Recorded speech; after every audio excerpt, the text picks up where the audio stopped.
routine, and I'm inviting you to join me. I've got my humble little setup here.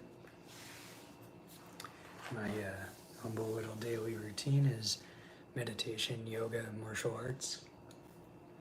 And I may or may not do the martial arts today because I'm still recovering from a pretty nasty allergic reaction to a laundry detergent that I had to go to the doctor for.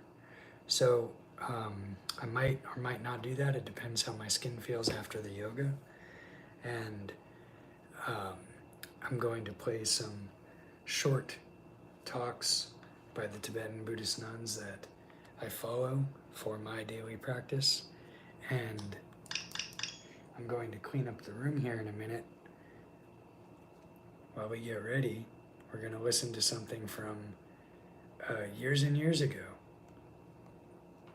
And it's for perspective because we have been facing all kinds of these crazy political situations lately. And for me, my political awareness started around the time when George Zimmerman murdered Trayvon Martin. Around that time, I found the situation to be very relevant to my life because I grew up in a family that was very racist, and my dad was a racist cop who was subtly, politely white supremacist, Christian nationalist, and he would never admit to being racist, white supremacist, but in fact he was. Like if I asked him, oh, what do you think about this girl at school? I want to ask her out. And I'd tell him about her, and I go, she's black, and he'd be like, whoa, no. And like, why would you do that? Like, make life hard for yourself, So the family I grew up in was a family of military and police and racism and white supremacy. And around the time that George Zimmerman murdered Trayvon Martin, I was working as an armed security guard after I got out of the Army in gated communities mostly, sometimes at marinas. I've worked in Palm Beach County and so on, around where George Zimmerman murdered Trayvon Martin. And at that time, something crazy happened at work where I saw these young black men breaking into a house and stealing a TV from this rich white family who had multiple homes and they were out of town. And I realized from that situation that I could easily put myself in the same position as George Zimmerman, even though I didn't believe anything that he believes in, even though I'm not racist or white supremacist. I had to make a decision to either continue to unconsciously live the way that my racist family did or change, and I decided to change. So I stopped being an armed security guard. I went out to live in the woods with the hippies for a while. I became a certified yoga teacher, and I undid the racist conditioning that my family worked so hard to put into me. And, my family comes from a community called Jupiter Farms in South Florida, and the churches there are basically white supremacist militias. They take volunteers to go to the Texan-Mexican border, and they shoot human beings that cross the border. Men, women, and children, they don't care. They see them all as criminals, and they murder them. And they invited me to go do that with them, and I declined right when I got out of the Army. And ever since I turned down their offer to join their little murder club of vigilantes, life was harder for me there. So I left South Florida. And if you reject that kind of dangerous, racist, white supremacist, white Christian nationalist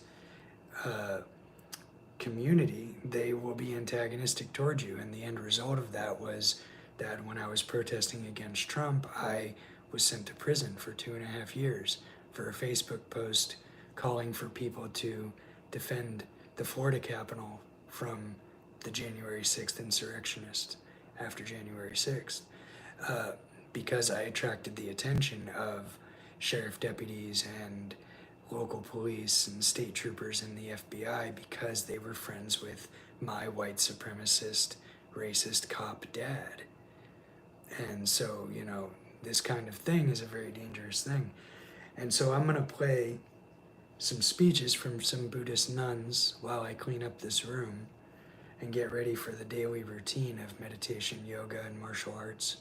And these speeches are from 2013, and around 2012, 2013, I became a yoga teacher and I got rid of my firearms and I left South Florida. And I traveled around the country and then I traveled around the world. And eventually I went to Syria and I joined the leftist Kurds in Rojava and I fought against ISIS as an international volunteer. And along the way I competed in a bunch of jiu-jitsu tournaments, got some gold medals.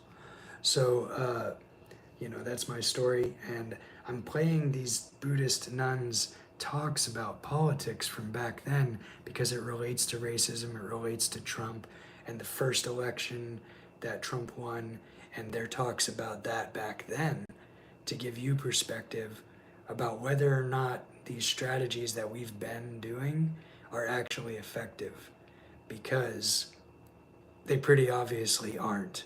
So, on that, we will listen and we will clean the room. I recommend you get some coffee, some caffeine, whatever you need to sit and do your meditation, and get yourself a space ready to meditate. I have this room, I have limited space, so I have to clean out this room every day when I do my routine. I recommend you do the same thing. Wonderful, spectacular retreat with Geshe Yoshi Tapke.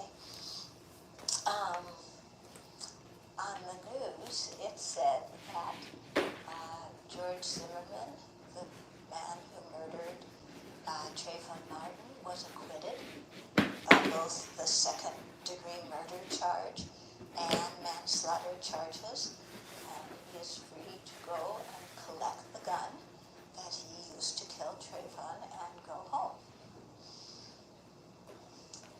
So, a number of people are in total shock and are quite upset. There's been a lot of demonstrations around the country in protest of this, and a lot, in the newspaper about it. And the things that people seem to be most upset about, first of all, is that the lawyers kept on saying race was not an issue when it very obviously was an issue.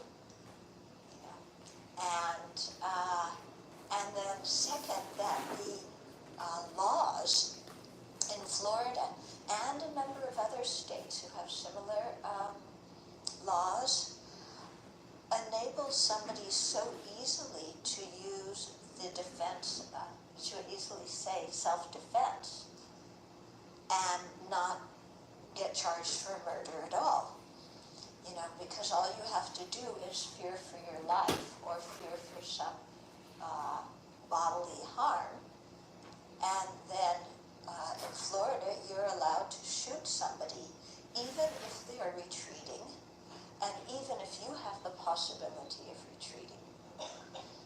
It's totally absurd, and it's extremely dangerous.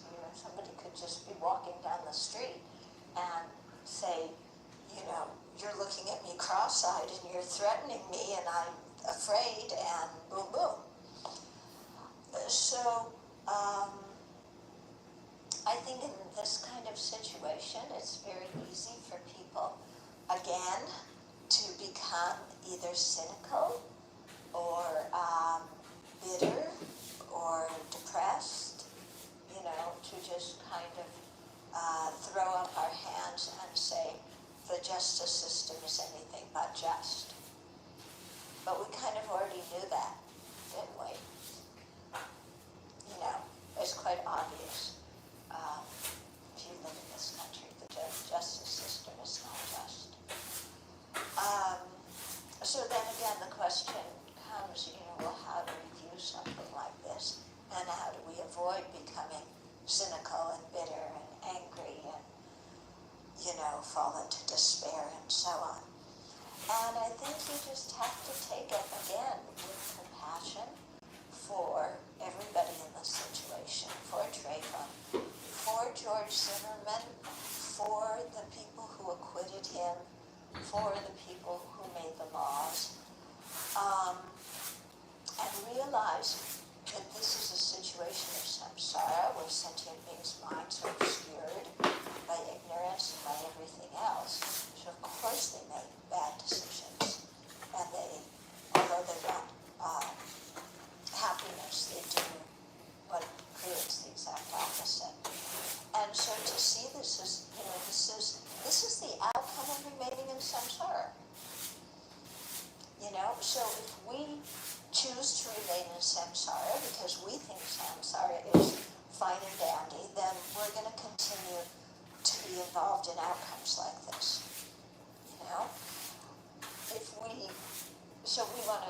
We want to strive for liberation. We also want to help everybody else get out of the samsaric situation and not have to suffer in this way.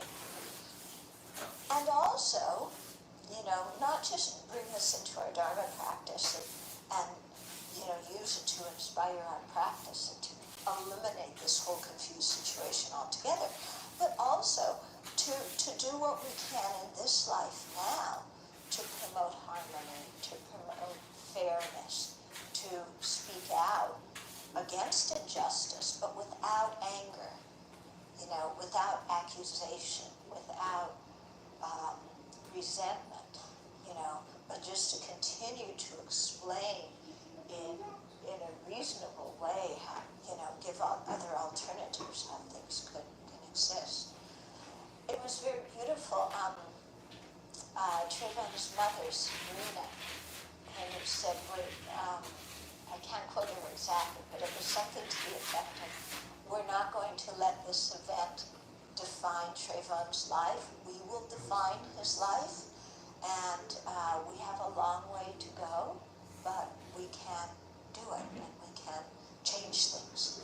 And so she was really using it in a very positive way, and many people are, I think, to use it in a positive way. Is okay, this is pointing out again how even though the Supreme Court said that racism is not such a big problem, and that's why they justified cutting out part of the Voting Rights Act, that actually racism is still very much a problem, and that we need to talk about it in a kind way.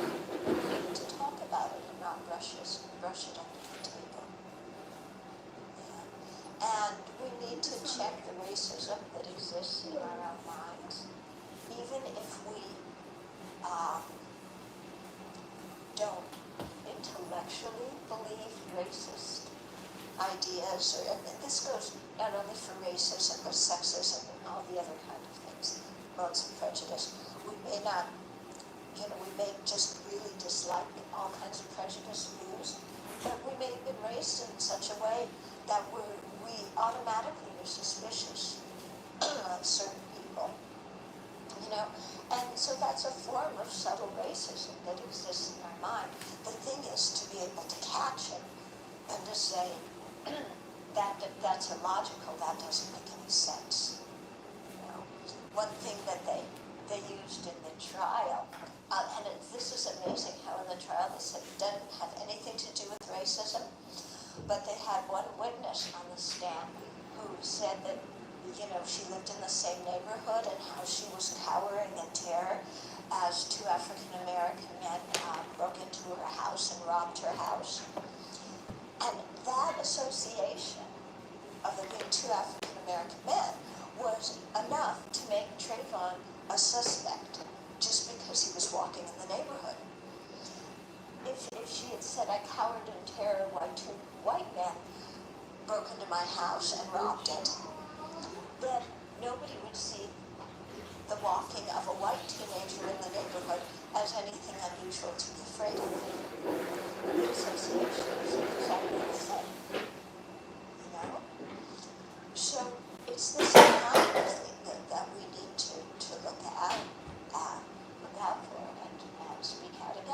check in our own minds, how we were brought up, what kind of automatic associations we have.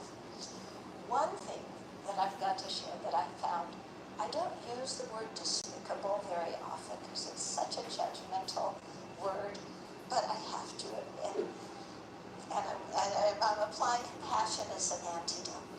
But one of the jurors, there were 6 women jurors, all women, all white. No black jurors at all. And she has signed a contract with a literary agent to write a book about this. And I read that and I felt so sick. Like how could somebody use this horrible situation of this young kid losing his life to write a book about to make money, after being a juror and acquitting the murder. I just felt so kind of sick reading that. But, when the mind is when there's ignorance, anger, and attachment, that's where we go, don't we? That's where we go. And so we may not do that, but we should look at where our own ignorance and anger and attachment take us. Yeah, and ways that we seek to make money, or ways that we seek to get our position known, or to become famous, or something like that. Yeah. So, in short, to take all this as something to check our own mind with and to develop renunciation. So that was, 12 years ago? And everyone was surprised back then. But I wasn't, because I grew up in that neighborhood. And I realized if I stayed there in South Florida, in Jupiter Farms in Palm Beach County, then I would end up like George Zimmerman. Because that's how most of the white people there are, especially the children of the police and so on. So I left that behind. And I'm still training my mind every day to be compassionate and have equanimity and be unbiased, but it takes work. So I invite you to join me for this meditation on the Buddha. I have a few pillows on my butt, under my butt, and one for my legs, so that the hips are a little bit above the knees. And we're going to listen to this same teacher's meditation on the Buddha. And while I do yoga, we'll listen to more of these talks about this kind of political subject.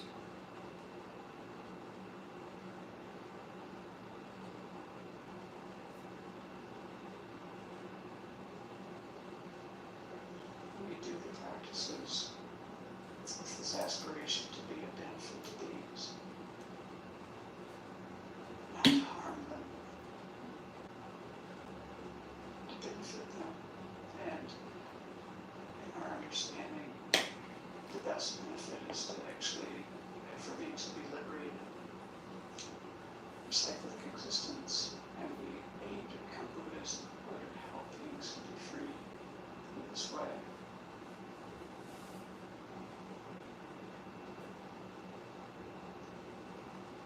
So generate those thoughts in your own way.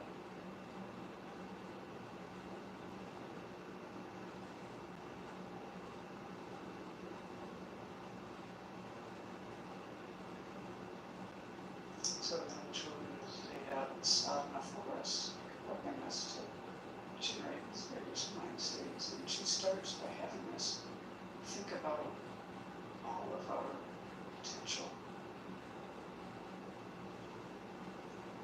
all the kind of positive qualities that we can develop.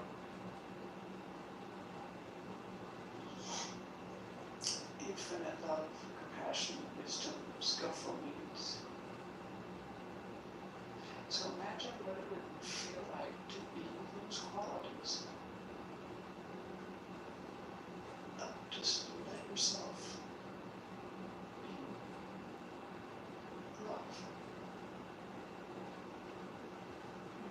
wisdom.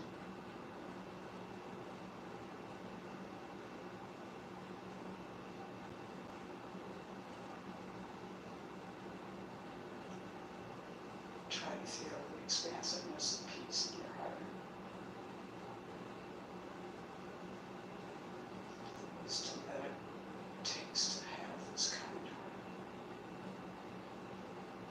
To be unencumbered in any way.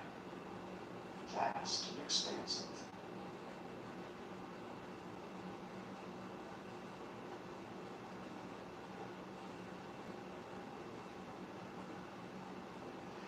Taking everything that's happening in this world, reaching out to every being, human and otherwise, to benefit each one.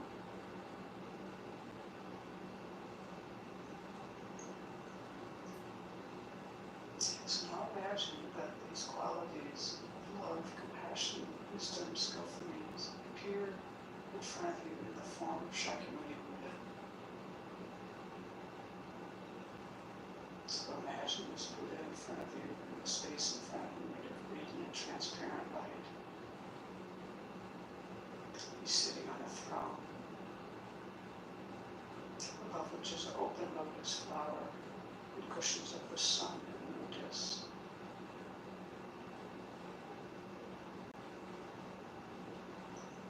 This entire visualization is mere radiant, transparent light. But you're imagining a living being with a light body.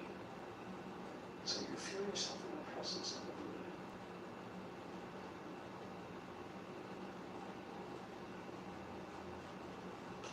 The Buddha's body is golden in color. He wears the robes of a monastic.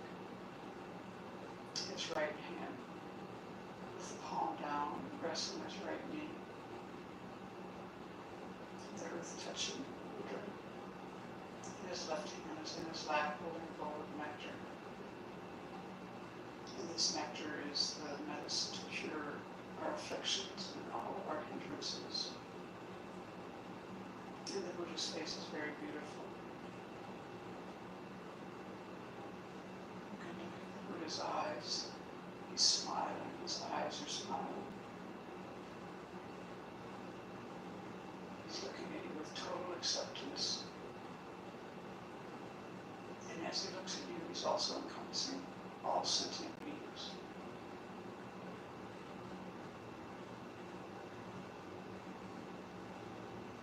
The Buddha's eyes are very peaceful, long and narrow. His lips are red, his earlobes are long. Imagine rays of light radiating from every pore of the Buddha's body.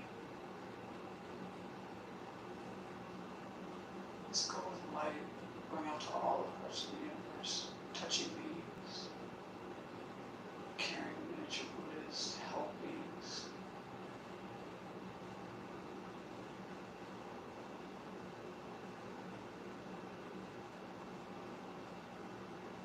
And as they complete their work, they dissolve back into the Buddha.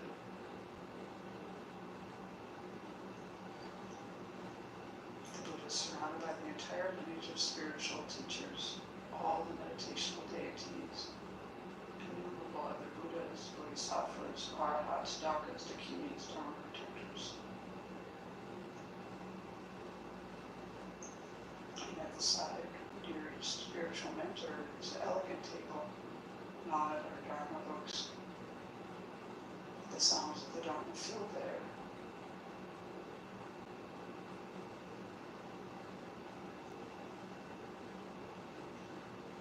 And they're also happy that we're here doing this together. Imagine the mind is just blissful and peaceful, gazing at all sentient beings. So you imagine that actually you were surrounded by all sentient beings in human form. Your mother of this life was on your left. Your father of this life was on your right. Any people you have difficulty with, you imagine in front of you, facing the Buddha, keeping them there for protection.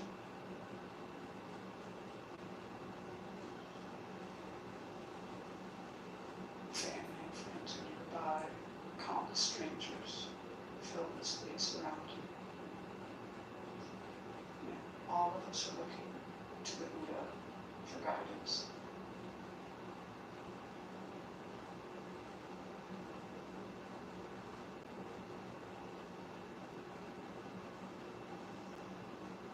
So first we need to cultivate a sense of refuge. We think about the dangers of cyclic existence. Just think about how things are not secure. Run into dissatisfaction. Often dukkha, often. And people, all the beings around us, all the sentient beings around us, are also in the same boat, floundering in cyclic existence. And many of them have not had any kind of teachings that will help them out of this quagmire. So we generate compassion. And now think of the wonderful qualities of the Buddha, Dharma, and Sangha, and generate this sense of confidence in them, in their ability to guide you out of all of these recurrent problems. To take refuge in causes, this kind of concern, this kind of alarm, fear, and also this confidence and faith, and the compassion. So it is possible, on the basis of your present life and mind, to free yourself from all of these undesirable experiences. It's a resolve to explore that possibility to the fullest.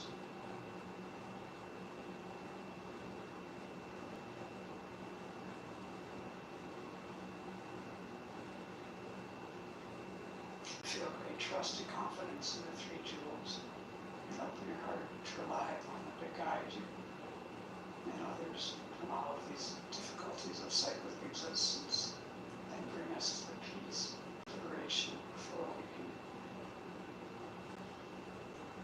So as we do these refuge verses, starting here at the top of page 21, we'll be taking refuge in the Buddha, and we imagine actually leading all of the sentient beings around us and going for refuge.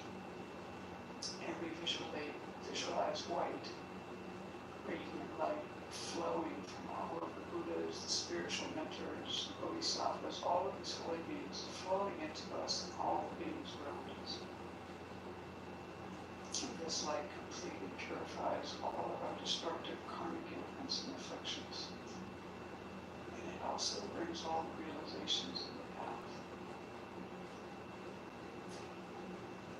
So put your hands in prayer position.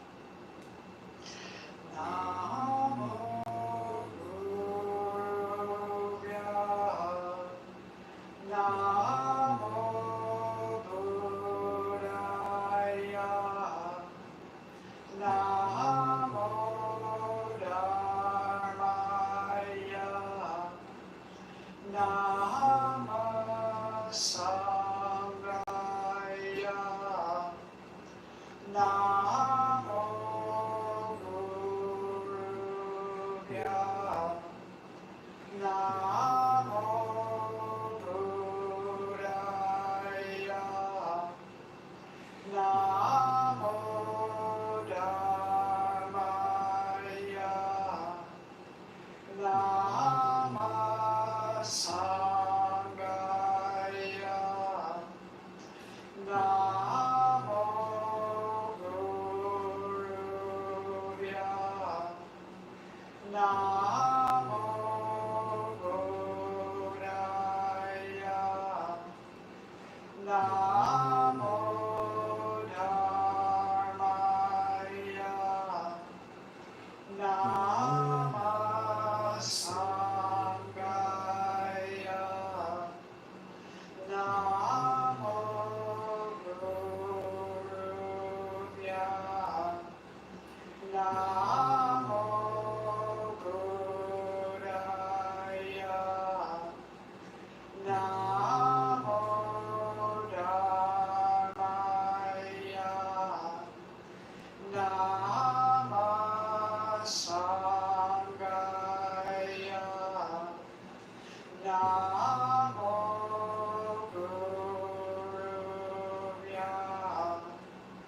Namo Buddhaya. Namo Dhammaya. Namo Sanghaya. Namo Guruvya. Namo Buddhaya. Namo Dhammaya. Namo Sanghaya. Namo Guruvya. Namo Buddhaya. Namo Dhammaya. Namo Sanghaya.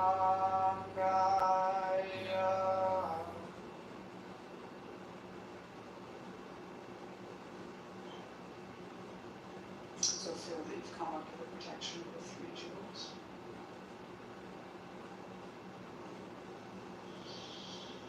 And now return our thoughts to others. Think about how much we depend on other beings for everything that we have, everything we know, everything we use, everything we enjoy. Food, clothing, resources of every kind. These come due to the efforts of others. Our knowledge, talents, good qualities, these too are developed due to the kindness of others. And our ability to practice the Dharma certainly depends on others who brought the teachings to us over the millennia. Generating realizations in their mind and teaching. So this is a very great kindness, all of these things. We have long lived in mind.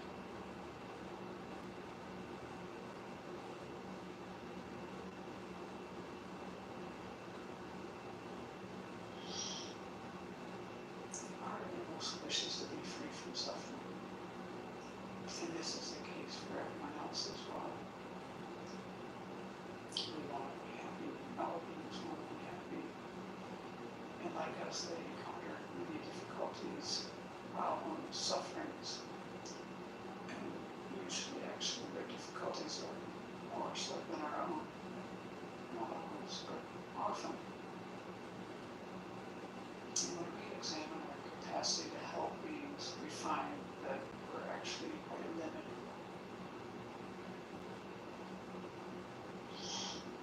And we know from practice that if we can reduce our anger, our attachment, our ignorance, our various faults, and if we can increase all of our good qualities, we're really going to be in a position to benefit beings. Imagine if we had just this generous heart, gives so easily, takes delight in giving, the kind of ethics that doesn't harm. Is that just ingrained? Fortitude, loving kindness, compassion, wisdom, will be in excellent position to help beings by having our good qualities developed. And if we develop them fully, like Buddha does, then we'll be able to be of the greatest benefit to beings. So we generate this altruistic intention in order to be able to benefit beings most effectively. So as we take refuge and generate bodhicitta, imagine the light flowing into you from all of these Buddhas and holy beings. And it's flowing into you and all the sentient beings around you. So we're on the top of page 22. I take refuge until I have awakened in the Buddhas, the Dharma, and the Sangha. By the merit I create by engaging in generosity and the far-reaching practices may I attain Buddhahood in order to benefit all centuries.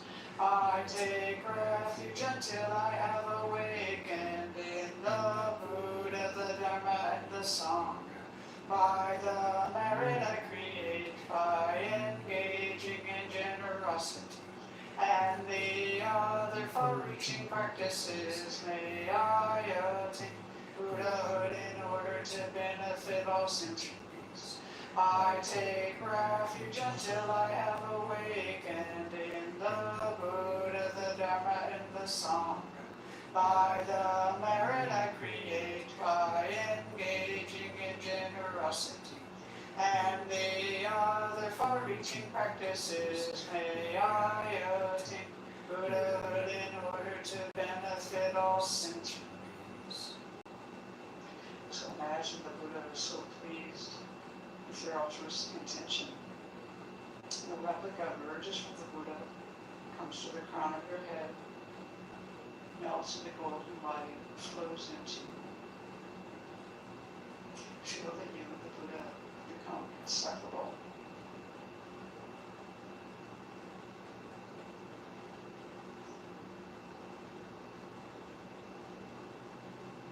Feel very close to the Buddha and allow your mind to be transformed and inspired.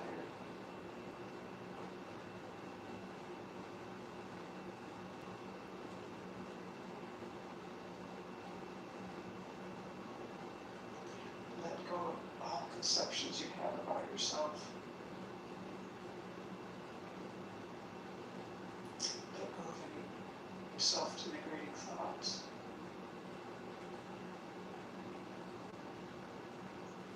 Let go of the concept of inherent existence and meditate on emptiness.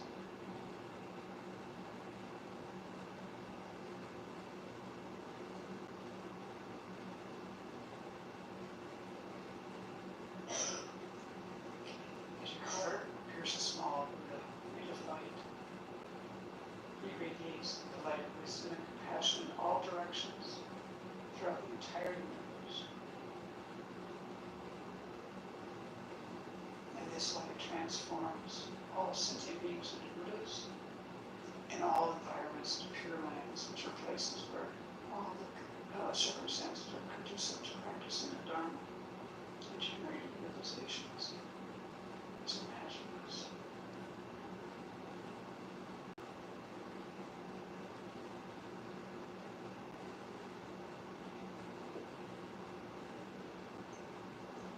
You've transformed all sentient beings into Buddhas and all environments into pure beings. In your imagination, why hasn't this become a reality?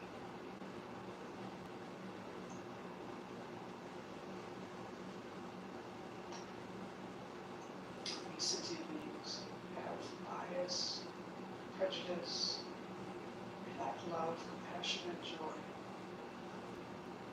So now we want to wish ourselves and others to have all of these qualities. So we contemplate the four immeasurables.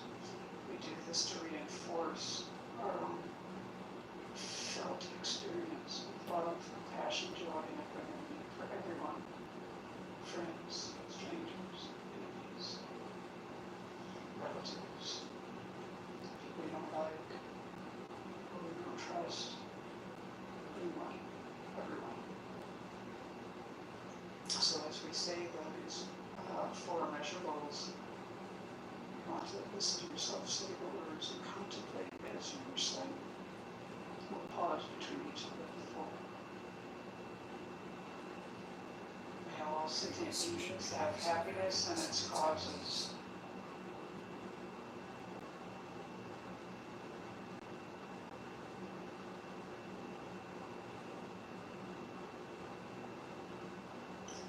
May all sentient beings be free of suffering and its causes.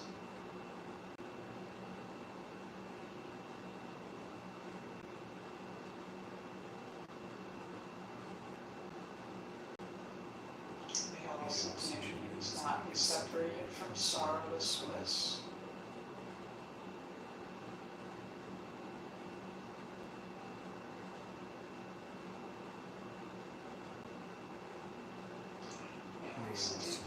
by magnanimity, free of bias, attachment, and anger.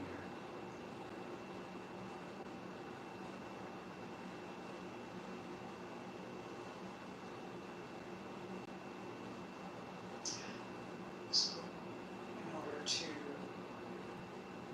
achieve what we've just been aspiring towards, we need to purify our activities, and we need a lot of merit. We need to abandon things and adopt things. So when we do this 7-line prayer, this encompasses all this abandoning and adopting of things. So we'll pause after each line. And you put your hands in the prayer position, please. Reverently, I prostrate with my body, speech, and mind. So imagine yourself and all the beings, the sentient beings around you, making prostrations to all the holy beings in front of you. The field of merit. Repeatedly prostrating.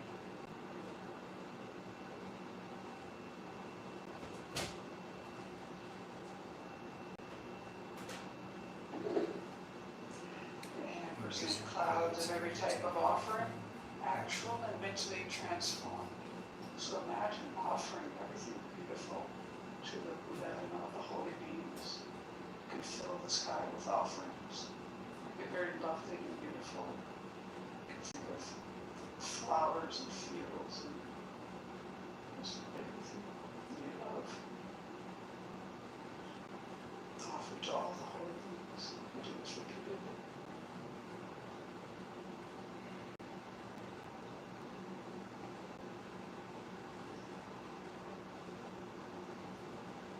I confess all my destructive actions accumulated since the beginning of this time. So now we do a quick glance meditation for knowledge. For this, bring to mind something that you wish to purify, some fault or mistake. Bring it clearly to mind and generate regret for that.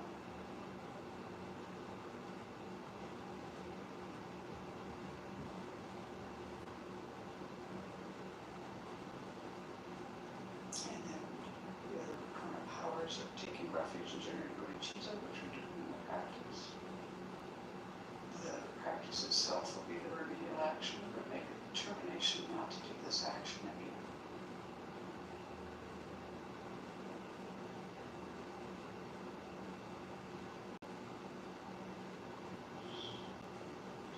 And rejoice in the virtues of all holy and ordinary beings. So think of common sentient beings like ourselves, the holy beings, and delight, take rejoice in all of the virtue created by any kind of, let go of any jealousy, envy, and just rejoice in the goodness of the world.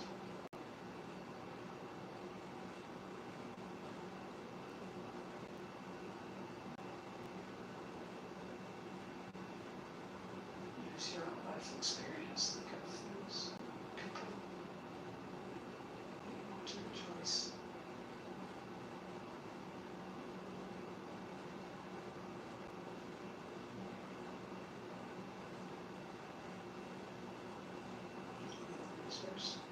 Please remain until cyclic existence ends. So now we offer a double torch. This symbolizes your own life. We offer this to the holy beings. We do this requesting them to live long, to always be a part of our life. And you can do this multiple times in your imagination.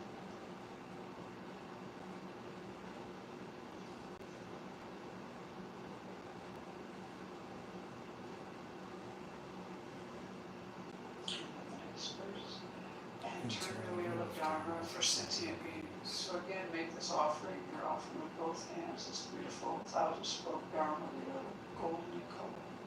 Offering this to the teachers and the Buddhas to guide you to continue to teach the Dharma.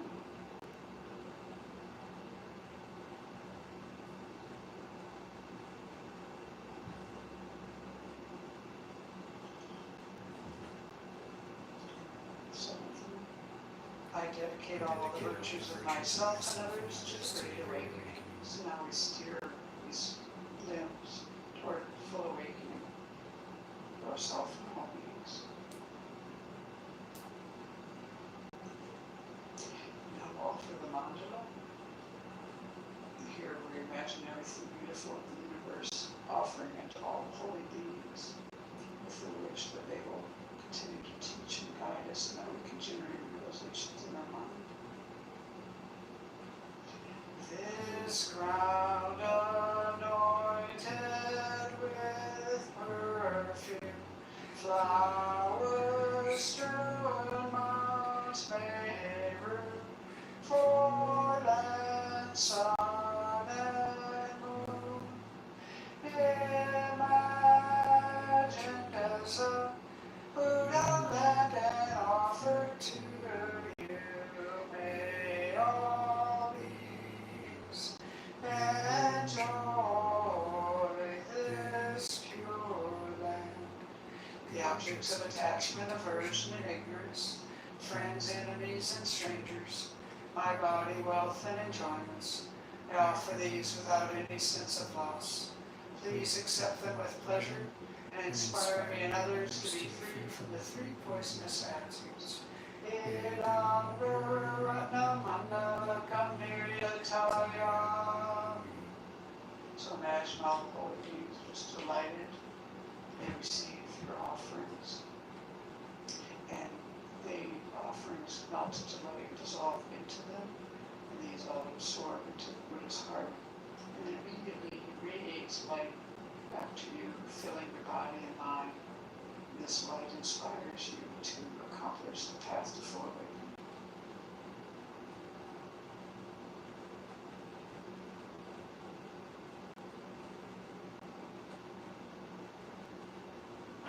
So in order to progress along the path, we need to develop realizations. And in order to do this, we need the inspiration of the lineage of spiritual mentors, especially your principal teacher or your root guru, or someone who has touched your heart deeply. If you don't have a specific teacher, just think about Shakyamuni Buddha. Maybe you have a connection in your mind with his holiness. And you make this request. Page 25. Glorious and precious root guru, sit upon the lotus and moon seat on my crown, guiding me with your great kindness. Bestow upon me the attainments of your body, speech, and mind. And so then, at this point, you imagine that a replica of your teacher in the aspect of the Buddha emerges from the Buddha in front of you. And it comes to sit on a lotus and moon disc on the crown of your head, facing the same direction as you. So then this Buddha on the crown of your head is going to act as an advocate for you, to request inspiration from the entire field of merit as we continue the request. We're doing the long one on page 26. Buddha, unequal teacher and guide, venerable protector Maitreya, successor, superior Sangha prophesied by Buddha. To you, three Buddhas and Bodhisattvas, I make request. Buddha, head of the Shakya clan, the foremost guide, fearless in expounding emptiness. Manjushri, embodiment of the Buddha's complete wisdom, exalted Nagarjuna, best of the superiors who sees the profound meaning. To you, three crowning jewels of clear exposition, I make request. Atisha, upholder of this great vehicle, who sees the profundity of dependent arising. Drone Rinpoche, elucidator of this good path. To these two ornaments of the world, I make request. Avilo Kateshvara, great treasure of objectless compassion. Manjushri, masteress of flawless wisdom. Shonsapa, crown jewel of the snowy land sages. Losangrapa, I make request at your feet. Holder of the white lotus, embodiment of all the conqueror's compassion. Guide benefiting migrating beings in the land of snow mountains and beyond. Soul deity and refuge, Tenzin Gyatso, at your feet I make request. The eyes through whom the vast scriptures are seen. Supreme doors for the fortunate who would cross over to spiritual freedom. Illuminators whose wise beings vibrate with compassion. To the entire line of spiritual mentors I make request.